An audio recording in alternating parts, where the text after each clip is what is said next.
நான் பேசிடுறேன்க்கா. அந்த லேஅவுட்டோட வரைபடம் நான் வாங்கிடுறேன். கேட்டு நான் வாங்கிடுச்சு வாங்கிடுறேன். வாங்குங்க, அவர் நம்பர் நான் கேட்டு அந்த பிள்ளைய வாங்கிட்டேன். பார்த்து வாங்கி. நான் வாங்கிடுறேங்க. நான் வாங்கிடுறேன். எனக்கு உண்டான வேலையை நான் செஞ்சுக்கிட்டே இருப்பேங்க. நான் அதுக்குன்னு அசால்ட்டாலாம் இருக்க மாட்டேன்.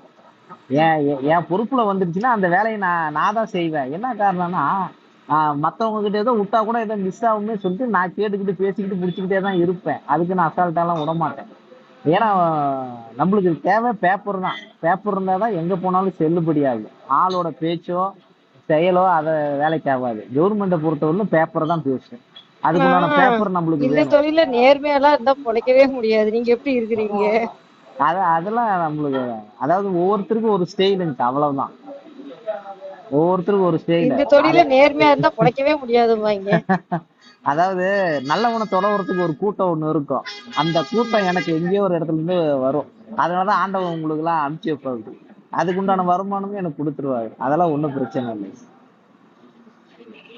சரிங்கக்கா, நான் உங்களுக்கு பார்த்துட்டு நான் உங்களுக்கு லேஅவுட் லைனுக்கு வாங்கிடுச்சு. வரேங்க்கா. நான் லைனுக்கு வரேங்க்கா. சரிங்க, வச்சிடறேங்க்கா.